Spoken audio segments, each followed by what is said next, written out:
Hi, everybody. Hi there, how you I'm doing? Hi. Um, I'm Liz. I'm here again with Johnna from the OSU Extension Office. Hi, Johnna.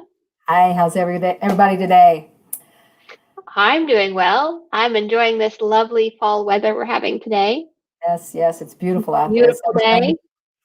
Yep. Um, some of you may be thinking, why is Liz here? I thought this was a kids program. It is a kids program, but I'm filling in today. Um, so Johnna is going to be showing us a couple of recipes today. I'm going to put up Johnna's slide. She has a special slide that has um, her organizations. Yeah, that points out that I work for Ohio State University through the SNAP-Ed program, and the two websites and hashtags that we really promote for recipes and healthy eating is the choosemyplate.gov and the celebratemyplate.org. These are both great sites that you can go to, and you see the little pictures there that are going to show you some nice recipes that are going to be healthy, cover the 5 food groups, and then there's also some nice kids activities on there. There's some games, there's some coloring sheets, there's a lot of good, neat stuff on there, so check those out, guys. Okay, so today we're going to talk a little bit about fat, and then I'm going to jump in and do one real quick recipe and then one maybe a little longer. Okay, so Liz, if you're ready, you can go ahead and pop my first little slide up there. And we're going to talk about where does fat come from and what is fat. When you think of fat, you probably think of that rubbery, chewy stuff that's around your pork chop, or that piece of stuff hanging off your chicken leg and you really don't like it and you bite it off and you throw it in the trash. You don't want to eat it. And that is fat. That's where the most of the fat in our diet comes from, is from meat. But then there are healthier fats. There are some fats that come from vegetables, like olive oil. Olives are made from olives, which is a vegetable. There are fats that come from walnuts, which are nuts. So peanuts and walnuts and almonds, there's all different kinds of fats that come out from there. So there's different kinds of fats. And then there's milk fat, which is what we make cheese from and what we make butter from. So if you see from the pictures there, we got the cheeseburger there, we got turkey, we got some fish, we got some butter, and we got some olive oil. So that kind of covers where all the fats come from. So Liz, if you don't mind, go ahead and go to the next slide. So when we think about fat, the word itself is not very appealing, right? Because fat just means, okay, it's a big old fat worm or something like that. But fat is actually something that our body needs. So where do we know how much fat is in our food? By looking at the labels. And there's an example here on the screen showing you, if you look at the nutrition facts on the back of the label, it's got the red arrow pointing to it there. This item, and I believe this was a cup of yogurt, has got 8 grams of total fat, which there is 1 gram of saturated fat and no trans fats. So saturated fat and trans fats are the fats that our doctors will tell us to watch out for because they're heavier fats and they don't go through our blood the way the lighter fats, like the ones from the olive oil and the walnuts, go through. And the fish is another good fat. So we want to watch those two, the saturated and the trans fats, and make sure we're not getting a lot of those in our diet. But keep in mind, we can't cut out all fats because we need some, because some of the vitamins and minerals that we get from other foods need it to pass through our blood. They kind of like, they don't swim very good by themselves. So they latch onto the fat cells that we eat because they slide through our blood a little quicker. That's probably not exactly the way it works, but in my mind it does. They hook onto that fat and then go through our blood faster, and they get all the good stuff that we need to keep us healthy. Okay. And it also makes it easier to digest our food. So that means it helps us to go to the bathroom a little easier. Not the best thing to do, but it's something we really need to do. But caution, the old yellow caution sign here. Too much fat is not good for you. High fat diets can cause problems later in life. Some of you may know some older relatives, like, grandma, grandpa, aunts, uncles, even your parents, that may have things that are called high blood pressure or high cholesterol. And those are conditions that eating a lot of fat that can make them worse. So if we start now when we're young, if you start out when you're a child or a teenager, and you limit your fats to 2 to 3 servings a day, you're going to get into good habits so that when you get older, you're not hopefully going to have to worry about those health problems later in life. So, right now, if you get in the habit of not eating a cheeseburger every day and maybe eating something like some fruits and vegetables, it's not going to be so hard on you when you get older to not eat those things. And then watch out for those sometimes foods like cakes and cookies and fried foods and fatty meats and foods that are just, really, really high in the fats by looking at the labels. Those are sometimes foods, and we use those for special occasions. You can have a piece of cake, once or twice a month at the max. Not going to hurt you at all. But if you're having it every day, you might have a problem. Okay, Liz, I'm going to go turn the camera back on me. And let's talk a little bit about this personal salad in the bag. Okay, Liz is going to make sure that this recipe is attached at the end of the class here, so you'll all be able to see that. Now, let me turn my camera around here. Now, the recipe links are already up, so everyone can access those. I'm going to, as soon as I hand this over to you, Johnna, I'm going to go in and link the Choose My Plate and Celebrate Your Plate. Celebrate Your Plate. Perfect. Thank you. I appreciate that, Liz. Okay, so like I said, I'm not going to show you how to make a salad because it's pretty simple. What do? You tear up some lettuce and you chop up some veggies. So you can see my salad here. I've got some green pepper rings and I've got some lettuce and tomatoes and some shredded carrots and there's some purple cabbage in there. So it's a pretty nice little salad. Now, on this recipe, it's going to tell you that we're going to do this in a bag. Well, I'm a big green person, and bags are something that you can use these if you have to, but this is something you're going to use one time and throw away. So I really prefer in my house, I use recyclable things. So I use these little plastic containers. Now, got a really good salad here. So talking about fats, where do you think a fat would come from in your salad? In your dressing, right? Okay. So I've got a bottle of ranch dressing here, and I know from my household, when my kids were little, ranch was always the favorite. And it's a good dressing, but it can be pretty high in fat. But when we eat a salad, we want dressing on every little vegetable in this bowl, right? So it's nothing for me to see someone to pick this bottle up and just shh, and just squirt all over it. And then they have this big puddle of dressing in the bottom of their salad when they're done. But, that's how else you're going to get it on there if you don't spread all over the top of it, right? Well, let me show you. So I've got this bottle of dressing.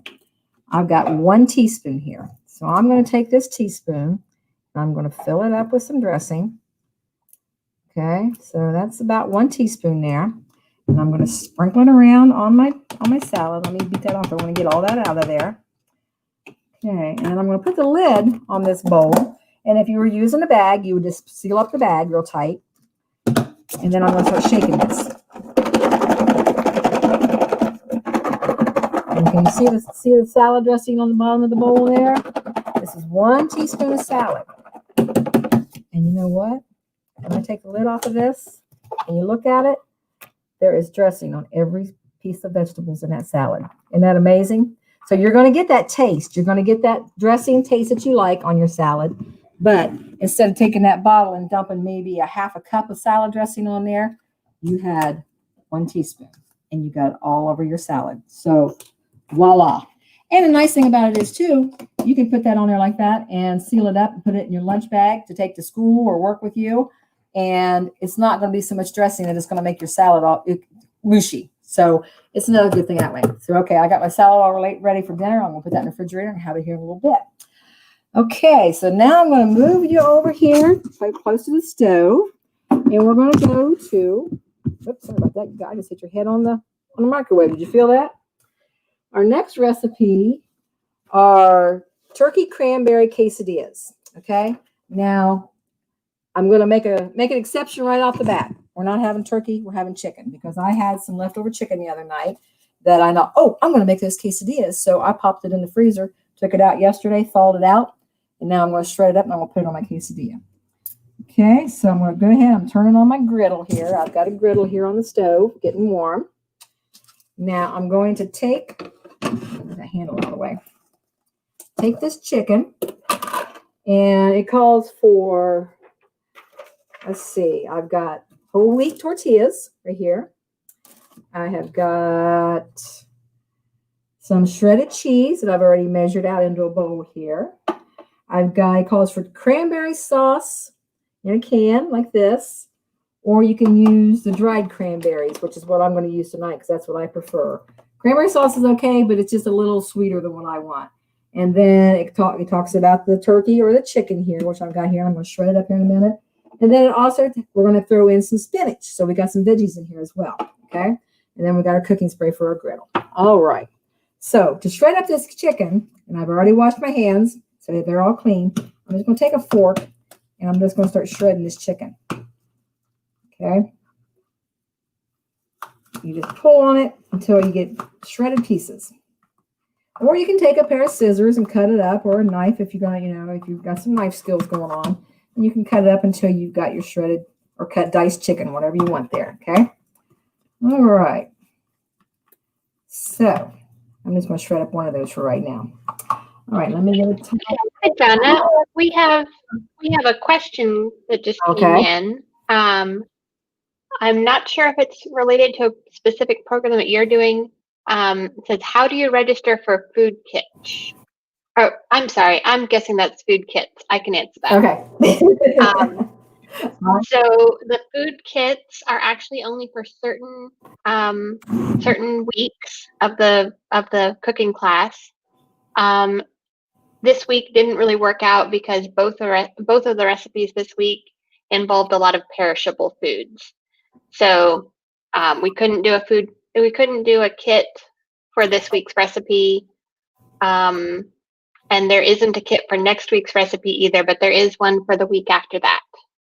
So when you register, just registering for the class gets you registered for the kit when there is one. And then you just drive through the drive-through on the north side and pick it up. Super, super easy. Well, you can pick it up at either main or north side. There's a question about that in the registration. And then we either call or email to let people know when they're ready to pick up. All right, thank you. Fantastic. Okay, so that was perfect. You gave me enough time to get my griddle heating up here a little bit. So I'm going to take a little bit of cooking spray. You want to get your griddle so it's starting to get warmed up. I'm just going to spray a little bit of cooking spray on there. And then I'm going to take one of my whole wheat tortillas. And these are 100% whole wheat. So you're getting, for each tortilla, you're getting a serving of whole grains in there. And okay, so it's starting to warm up. So you're going to take about a tablespoon, 2 tablespoons of cheese. And I've got this pre-measured, but I want to go ahead and sprinkle it. And you're just going to sprinkle it on half of your tortilla, okay? And just keep in mind that when you're using a hot stove, you got to have, if you're not an experienced cook, you need to have an adult around to help you out, okay? So there's the cheese on there. And then we're going to add some of the cranberries. Like I said, if you were going to use the sauce, you could just kind of put it on there and smear it around top of the cheese.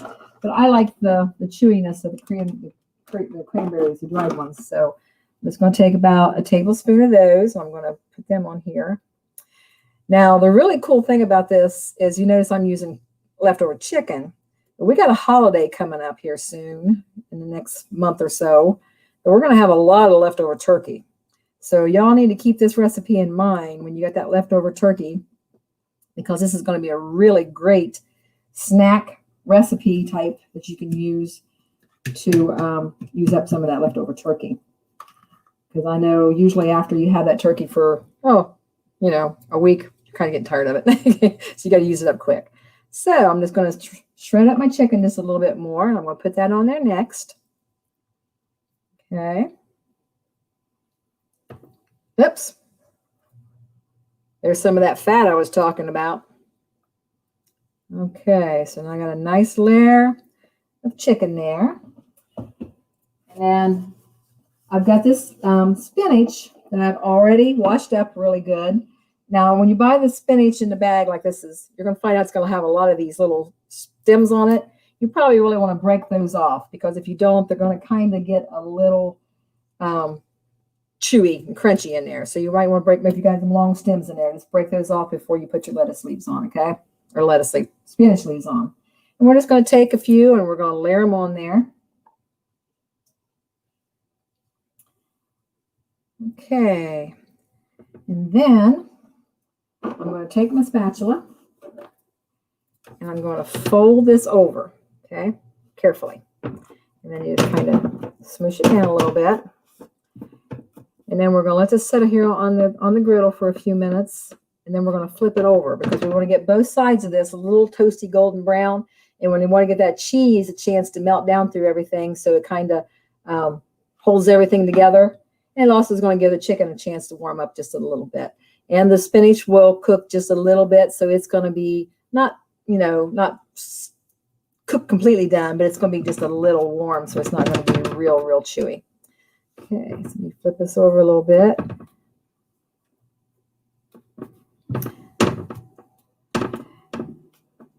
Okay, can you hear it getting crispy? Okay, we'll let that cook for just a few seconds there. And like I said, you can use turkey with this. You also can substitute raisins if you don't have any of the cranberries. You can use the cranberry sauce if you want. There are two different kinds of cranberry sauce. This one is a jellied cranberry sauce, which is, I don't really know how this got in my cabinet because I like the ones with the big chunks of cranberries in it, because there is one that's a cranberry sauce that has whole cranberries in it. So you get the pop of the cranberries as well as the sauce. If you don't want to use the spinach, you could use some shredded carrots, maybe some shredded zucchini. You could shred any kind of vegetable and put on there pretty much. You can use any kind of cheese you want. If you wanted to use, this is cheddar cheese, or you could use Swiss cheese, or you could use mozzarella cheese, any kind you want. Okay, let me find this. It's starting to smell really good. Yeah, it's starting to brown up some here too. So you can see it getting done. Now, when this, get a plate here. So when you get ready to take this off of the griddle, just bring it over to your plate, and you can use a pizza cutter, but I really like kitchen shears. I use kitchen shears for a lot of things because it's just easy to use. And I'm just going to take this and I'm going to cut it in half. And look at all that ooey gooey. Oops, I want my dog. So there we go. We got some cranberry chicken instead of turkey, spinach cheese quesadillas. Really good and healthy and nutritious and a really good snack. Or you can put this with that salad that we made, and then maybe a fruit cup, and you got a meal. Just like we were talking about the last time, you got to make sure you try to get at least 3 food groups into a dinner or meal. So we've got whole grains, we've got cheese for the dairy, we got chicken for the protein, and we've got craisins and spinach for the vegetables. Well-rounded meal right here, guys. Looks delicious. It's gonna be dinner, guys. I'm telling you, every time I cook here, when I leave you guys, I go eat this for dinner. Okay, well, if anybody has any other questions, please feel free to put them in the chat box. And if you're watching this later recorded, you can put them in there. I go back and check a few times after each class so I can answer questions that way. Or you can always get a hold of me too by calling the extension office at 740-702-3200 and just ask for Johnna. All right, Liz. And next week, we're going to be starting in on dessert. Yes. My favorite. Yes. Good stuff. I'm not even going to dessert. Well, you can check our website, though. It's on there. It's on the event calendar. I'm trying to be healthy. I don't know. I think this is a healthy dessert. It's not bad. It's pretty good. So. All right. Well, I'll see you next week, Johnna. Thanks again. All right. Thank you, Liz. Bye, everyone.